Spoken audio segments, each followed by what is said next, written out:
में आंखें बंद नहीं करनी है, आंखें खुली रखनी है ताकि देखते रहो क्या करना है। धम्मं नमामि संघं नमामि नमो तस् भगवतो अरहतो सम्मा संबुद्धस्स। ऊंची आवाज में बोले सर।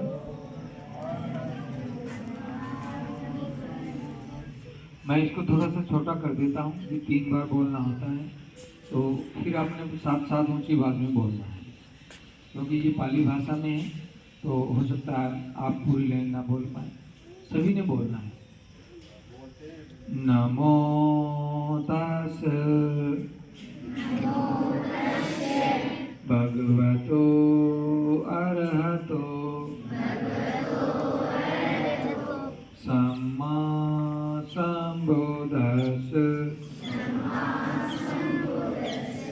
नमो तस् भगवतो अरहतो सम्मा संबुद्धस्स। उन महापुरुषों को नमन जिन्होंने राग और द्वेष का भगन कर दिया है और वो भगवा हो गए हैं, अरहत हो गए हैं, सम्यक संबुद्ध हो गए हैं। उन महापुरुषों को नमन। शरणं गच्छामि धम्मं शरणं गच्छामि संघं शरणं गच्छामि द्वितीयंपि बुद्धं शरणं गच्छामि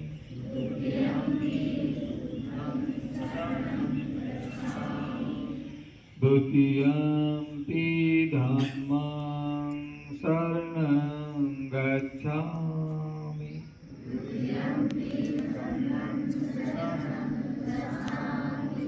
द्वितीयंपि संघं शरणं गच्छामि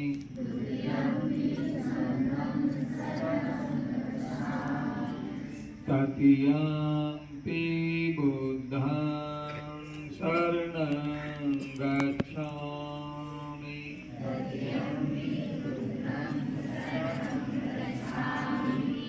तृतीयंपि धम्मं शरणं गच्छामि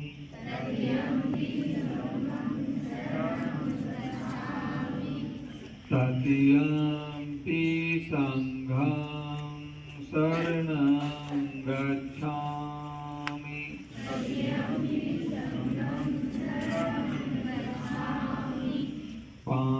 पाणातिपाता वेरमणि सिक्खापदं समादियामि।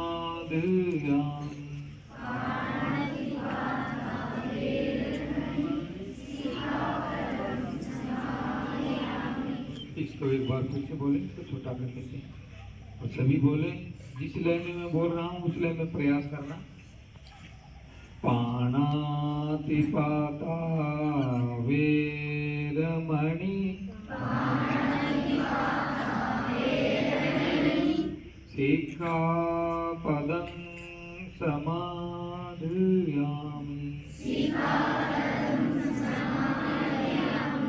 अधिकतर बच्चे बोल नहीं पा रहे। पाणातिपाता वेरमणि सिक्खापदं समादियामि।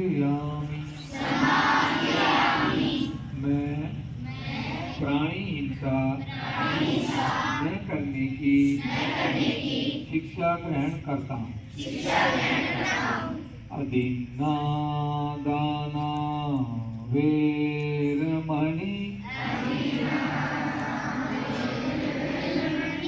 फिर से बोलेंगे, अदीना दाना वीरमणि सिक्खापदं समादयामि। मैं चोरी न करने की शिक्षा ग्रहण करता हूँ। कामेषु मिथ्याचारा वीरमणि सिक्खापदं समादयामि। मैं व्यभिचार न करने की शिक्षा ग्रहण करता हूँ। मुसावादा वीरमणि सिक्खापदं समादयामि। मैं झूठ चुगली निंदा न करने की शिक्षा ग्रहण करता हूँ। सुरामेर्य मद प्रमाद ठाणा वीरमणि सिक्खापदं समादयामि। मैं कच्ची पक्की शराब व प्रमाद उत्पन्न करने वाले नशे न करने की शिक्षा ग्रहण करता हूँ।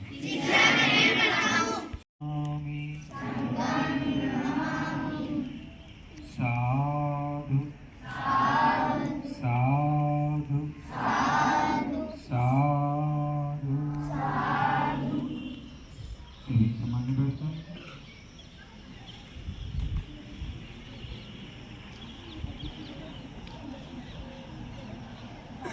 श्री राहुल को नमन करते हुए आप सभी के लिए मंगल कामनाएं। सभी को नमो बुद्धाय, जय भीम। आज हम आपके इस परिसर में, इस विद्यालय में पहली बार आने का अवसर मिला है। इसका आपको लाभ होना चाहिए। वैसे तो महाकाणिक बुद्ध के इस धम्म की चर्चा यदि भारत के संदर्भ में कहें तो लगभग 1600 सालों से कहीं पे नहीं हो रही, और इसीलिए कोई भी व्यक्ति सिद्धांतों पर आधारित अपना जीवन यापन नहीं करता, और प्रत्येक व्यक्ति अशांत रहता है। उसका मन हमेशा विचलित रहता है। उसके मन में जीवन के प्रति कोई आशा नहीं है। उसका ध्यान सिर्फ अपनी रोटी कमाने में रहता है। उसका पूरा का पूरा जीवन सिर्फ और सिर्फ रोटी कमाने में लगा रहता है। माता पिता अपने बच्चों को डॉक्टर बनाते हैं, इंजीनियर बनाते हैं, कोई जज बनाता है, कोई एडवोकेट बनाता है। इस प्रकार जैसे माता पिता चाहते हैं ऐसे बच्चों को बनाना चाहते हैं। लेकिन कोई भी माता पिता अपने बच्चों को महान नहीं बनाना चाहते, अच्छा इंसान नहीं बनाना चाहते। इस प्रकार की कोई शिक्षा भी सिलेबस में नहीं है कि कोई भी व्यक्ति महान कैसे बने, वो एक अच्छा इंसान कैसे बने। मैं तो सभी से कहता हूं कि अपने बच्चों को एक अच्छा इंसान बना दो। उसको डॉक्टर इंजीनियर बनाने की आवश्यकता नहीं, वो अपना मार्ग स्वयं चुन लेगा। जो भी व्यक्ति अच्छा इंसान बनता है उसका मन हमेशा क्रियाशील रहता है, मन में कभी भी उदासी नहीं आती, निराशा नहीं आती। तो आज हम थोड़ा सा इसी पे बात करेंगे ताकि जो भी ध्यान से सुनेगा उसका मन निर्मल हो जाए, उसका मन पवित्र हो जाए और आपकी सोचने की शक्ति बढ़ जाए। क्योंकि कोई भी व्यक्ति यदि चलता है, उसका जीवन चलता है तो उसके मन से चलता है। किससे चलता है? मेरी आवाज सुनाई नहीं दे रही? कोई भी व्यक्ति किससे चलता है? मन से चलता है। पूरी दुनिया मन से चलती है और सबके पास अपना अपना मन है। इसलिए यदि आपका मन अच्छा सोचेगा, अच्छा करेगा और अच्छा बोलेगा तो उसका परिणाम भी अच्छा होगा, और परिणाम अच्छा होगा तो जीवन में सुख आएगा। बात समझ में आ रही है? समझ में आ रही है जो मैं बोल रहा हूं? और यदि कोई भी व्यक्ति मन से यदि बुरा सोचता है और बुरा ही करता है और बुरा ही बोलता है तो उसका परिणाम भी बुरा होगा और परिणाम के रूप में दुख आएगा और आप समझ नहीं पाओगे कि ये दुख कहां से आ रहा है और पूरा जीवन ऐसे ही बीत जाएगा। और ज्यादातर इससे घर में कलह रहने लगते हैं। जिस भी घर में आप रहते हो कलह रहने लग जाते हैं, झगड़ा रहने लग जाता है और उस घर में भी मन नहीं लगता है, पढ़ने का माहौल भी नहीं बना रहता। इसलिए अपने मन को निर्मल करो, मन को पवित्र करो। मन पवित्र कैसे होगा? जब आपके मन में क्रोध ना हो, आपके मन में दूसरे के प्रति द्वेष ना हो, आपके मन में दूसरे के प्रति आलस्य ना हो, मन में लोभ ना हो, एक दूसरे से ईर्ष्या ना हो, एक दूसरे से घृणा ना हो, तो आपका मन निर्मल होगा। बनना चाहता है? कौन कौन अच्छा बनना चाहता है? हाथ ऊपर करके बताएंगे। जो अच्छा बनना चाहता है हाथ ऊपर करना, जो नहीं बनना चाहता कोई बात नहीं। और जिसने हाथ ऊपर किया वो ध्यान से सुनना। कोई भी व्यक्ति अच्छा कैसे बनेगा? महाकाणिक बुद्ध ने कहा है कि जो भी व्यक्ति अपने जीवन को सुखी बनाना चाहता है, अच्छा बनना चाहता है, उसने अपने जीवन में आदर्श के रूप में कोई न कोई मापदंड अपनाने होंगे। आदर्श के रूप में, आदर्श का मतलब है कि ये जो मापदंड है ये मेरा आदर्श है, ये टूटना नहीं चाहिए। कुछ भी हो जाए पर मेरा ये आदर्श टूटना नहीं चाहिए, ये मेरा मापदंड टूटना नहीं चाहिए। मेरे लिए ये पवित्र है, चाहे जान चली जाए, कुछ भी हो जाए पर ये मेरा आदर्श नहीं टूटना चाहिए। ऐसा व्यक्ति स्वाभिमानी व्यक्ति कहलाता है। जो व्यक्ति अपने आदर्शों को टूटने नहीं देता, उन पे अपनी जान की बाजी भी लगा देता है, पूरा प्रयास करता है, अंतिम पल तक लड़ता है अंदर से, तो वो स्वाभिमानी व्यक्ति होता है। इसलिए आपने भी महाकाणिक बुद्ध का ये निर्मलता का पथ, पवित्रता का पथ ठीक से समझना है और इसको अपने घर में व्यवहार में उतारना है, औरों को भी बताना है। धीरे बोलिए, ध्यान और कहिए। प्राणी हिंसा नहीं करूंगा। सभी जोर से बोलेंगे तो याद रहेगा। ये प्राणी हिंसा क्या होती है, इसको ध्यान से सुन लेना। महाकाणिक बुद्ध का कहना है कि जो भी व्यक्ति प्राणी हिंसा करता है वो हमेशा दुखी रहता है, और प्राणी हिंसा हर व्यक्ति करता है, इसलिए वो दुखी रहता है। इसलिए आप ध्यान से समझ लेना, आप भिन्न भिन्न घरों से आए हो। प्राणी हिंसा क्या होती है? जो आपने नहीं करनी। जब भी कोई एक व्यक्ति दूसरे व्यक्ति से गाली देता है, क्या देता है? डराता है, धमकाता है, घूर के बात करता है, ऊंची आवाज में बात करता है, ऑर्डर दे करके बात करता है, या मार पिटाई करता है, या जान से मार देता है, ये है प्राणी हिंसा। समझ में आई? किस किस को समझ में आई? हाथ ऊपर करके बताते रहो ताकि पता चल जाए आप सुन रहे हैं नहीं सुन रहे। अंगुड़ी आपको समझ में नहीं है? ध्यान से सुनो, जैसा मैं पूछूं उसका जवाब दीजिए। आप देखो अपने अपने घरों में या आपस में, मोहल्ले में, ध्यान लगाओ कहाँ कहाँ गाली दी जाती है, कहाँ कहाँ किसी को धमकाया जाता है, डराया जाता है, घूर के देखा जाता है, कटु वचन बोले जाते हैं, या मार पिटाई होती है, ऑर्डर दिया जाता है। ध्यान से देखो, इसकी सरल सतली है हमारा घर। हमारे घर में ये घटना सबसे ज्यादा घटती है। घटती है कि नहीं घटती? किस किस के घरों में घटती है? चाहे थोड़ी घटती हो, ज्यादा घटती हो, हाथ ऊपर करके बताएंगे। जहां गाली दी जाती हो, डराया जाता हो, धमकाया जाता हो, घूर के कोई बात करता हो, चाहे घर का कोई सदस्य करता हो, किस किस के घर में होता है? हाथ ऊपर करके बताएंगे। बाकियों के घर में नहीं होता?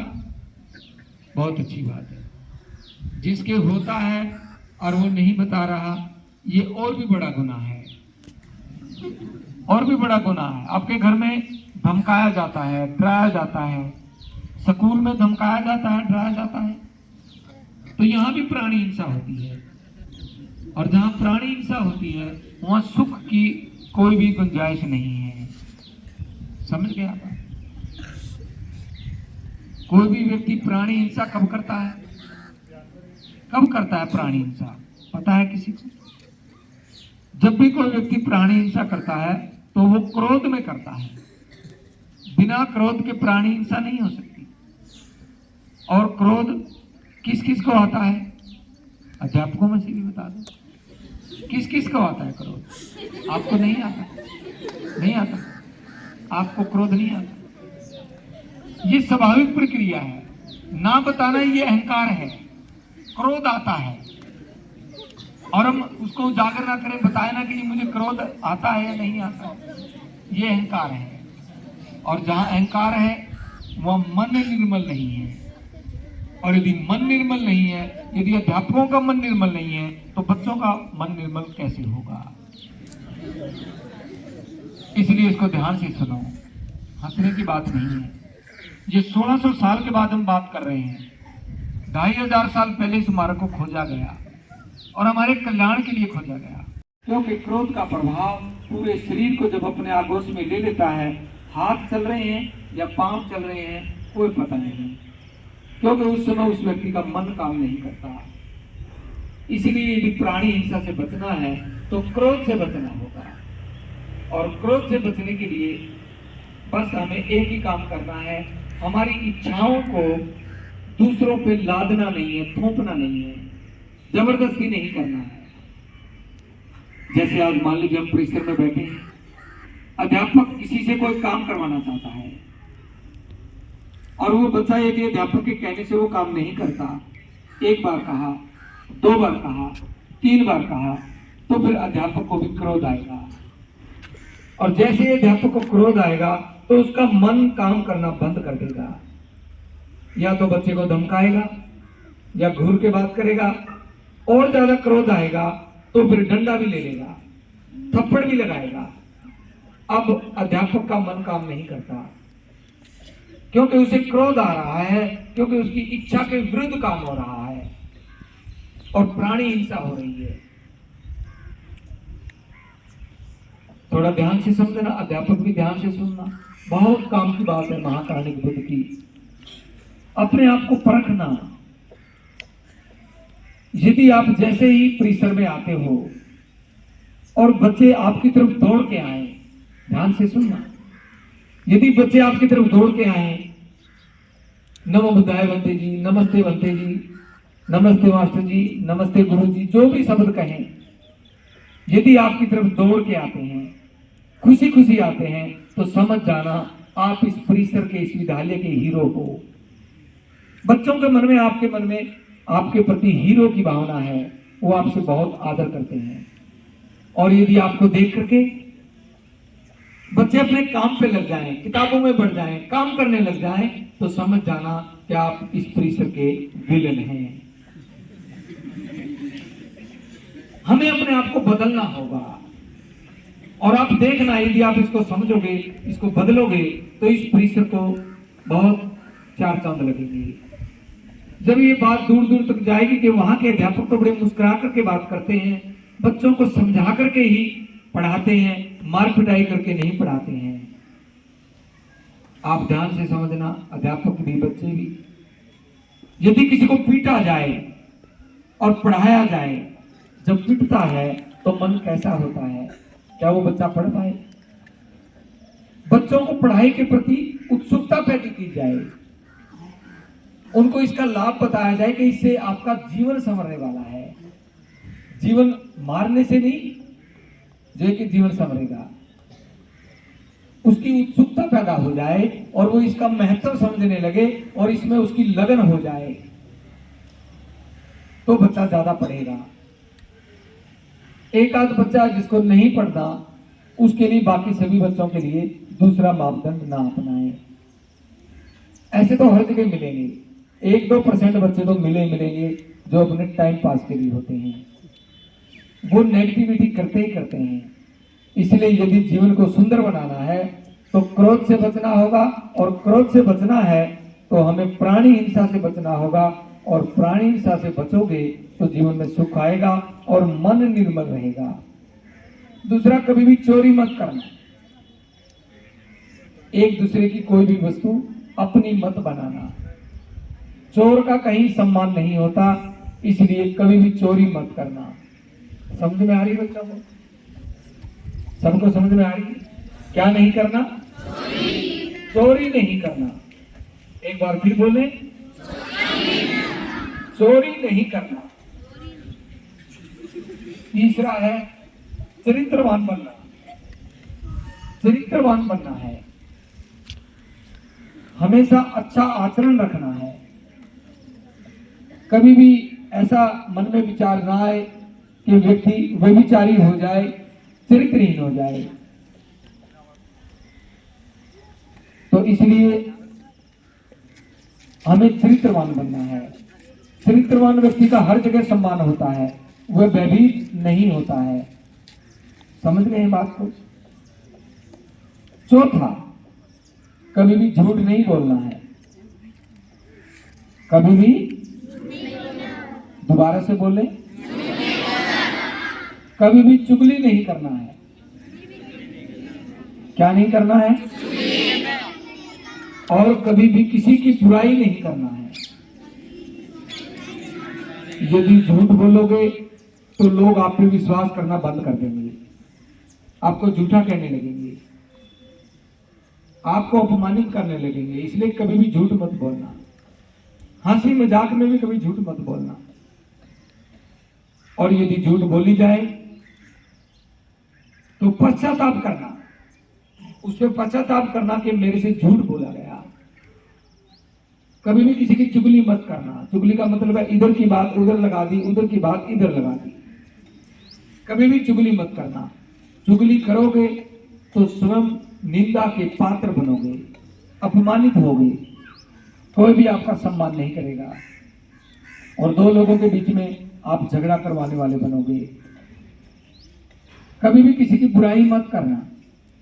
यदि आप बुराई करोगे तो आपके पास बुराई ही लौट करके आएगी। यदि किसी की बुराई करोगे तो आपके पास क्या आएगा? क्या आएगा आपके पास? तो इसलिए कभी भी किसी की बुराई मत करना। बस इसी विचार को मन में रखो। मन को निर्मल करने के लिए एक छोटा सा उपाय बता रहा हूँ। आज आपका पढ़ाई का समय ले रहा हूँ, लेकिन ये समय आपकी पूर्ति हो जाएगी।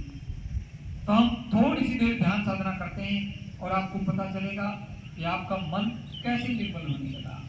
मन को बस एक जगह एकाग्र करना है। अभी मन इधर उधर घूम रहा है तो भिन्न बुरी चीजों को ग्रहण कर रहा है।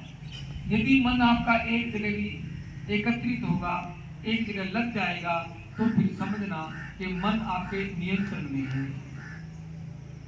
तो सभी गर्दन को सीधी, जैसे ही हम और श्वास नासिका को स्पर्श कर रहा है, इसे महसूस करें। जाती हुई श्वास को देखें, आती हुई श्वास को भी देखें। 5 श्वास लंबे लंबे लें ताकि आपको महसूस हो जाए। लंबी श्वास लेंगे, फिर छोड़ेंगे, फिर लंबी श्वास लेंगे, फिर छोड़ेंगे, फिर लंबी श्वास लें, फिर छोड़ेंगे, फिर लंबी श्वास लें, फिर छोड़ेंगे। जैसे ही आप श्वास ले रहे हो, श्वास नासिका को स्पर्श करके जा रही है, बस उसे ही ध्यान से देखें। आती हुई श्वास को, जाती हुई श्वास को पूरी सजगता के साथ देखें। श्वास लेते जाएं और देखते जाएं। हर श्वास को ध्यान से देखें, एक भी श्वास चूक ना पाए। बस नासिका से स्पर्श हो रही है, अपना ध्यान नासिका के द्वार पर ही लगाएं और श्वास को देखें।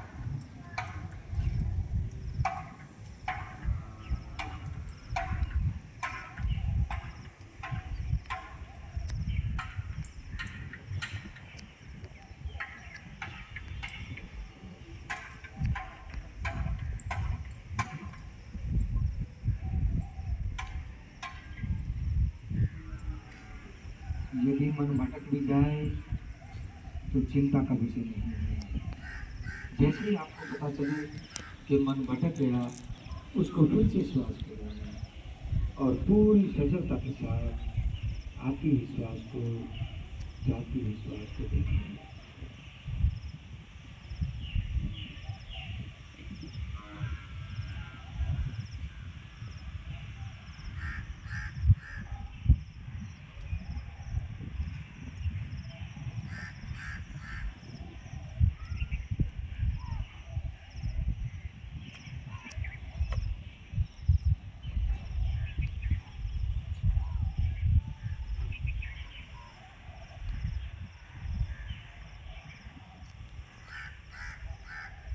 जैसे ही ध्यान भटकता है, तुरंत श्वास को लगाएं।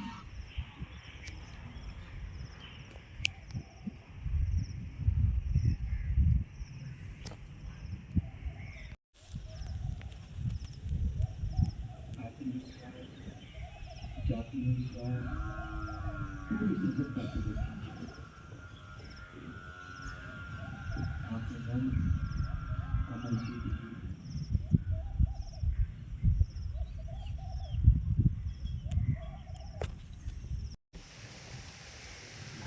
जब भी आप अपनी इच्छा दूसरे से पूरी करवाना चाहते हैं तो सजग रहें। इच्छा आपकी है, किसी और की नहीं।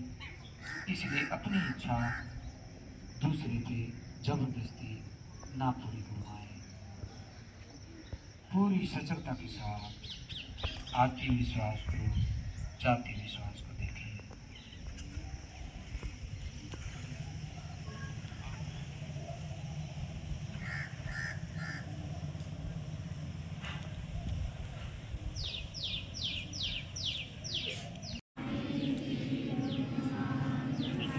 सर्वे सदा सुखी होन्तु, सर्वे होन्तु सुखिनो, सर्वे भद्राणि पश्यन्तु, मा किञ्चित् दुःखं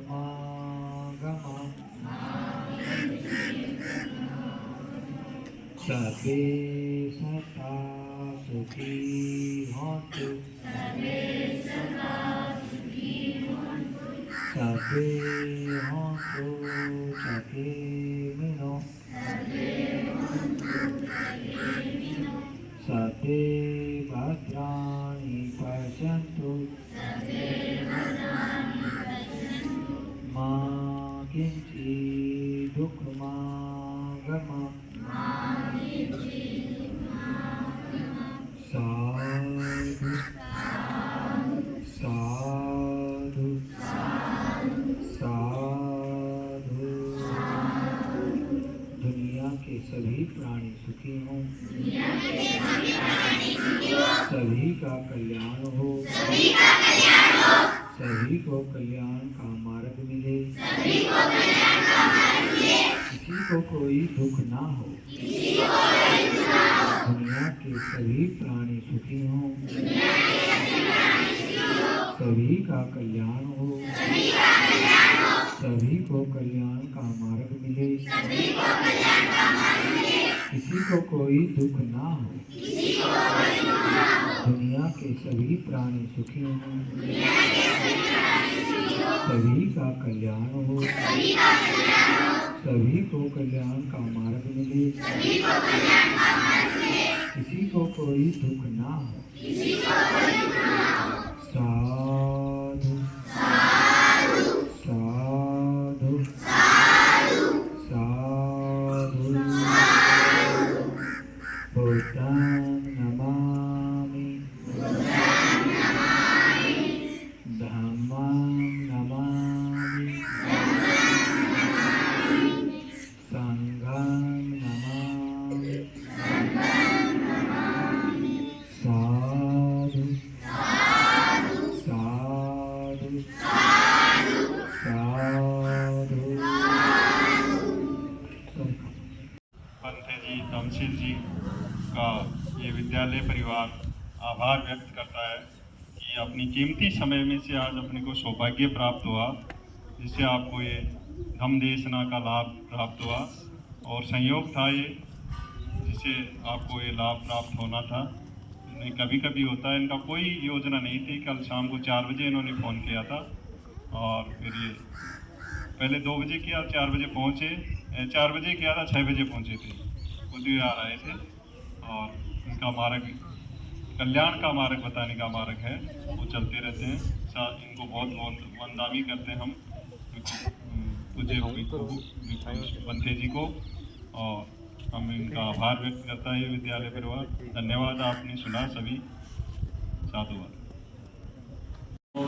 भगवतो अरहतो सम्मा सम्बुद्धस्स नमो तस्से भगवतो अरहतो सम्मा सम्बुद्धस्स अद्वासेतु नो वन्ते भोजनं परिकपितं अनुकंपं उपादाय अधिगणातु मुत्तम।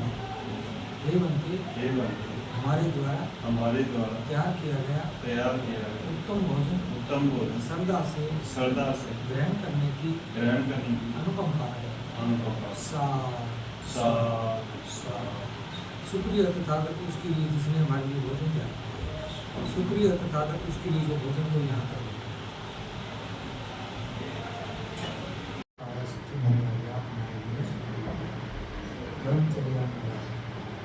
पुराणं च वेदनं पठनं काम्यं नवं च भुवनं उपदेशाः यात्रा च बाबा साहब आपके बाबा साहब आपका धन्यवाद। बाबा साहब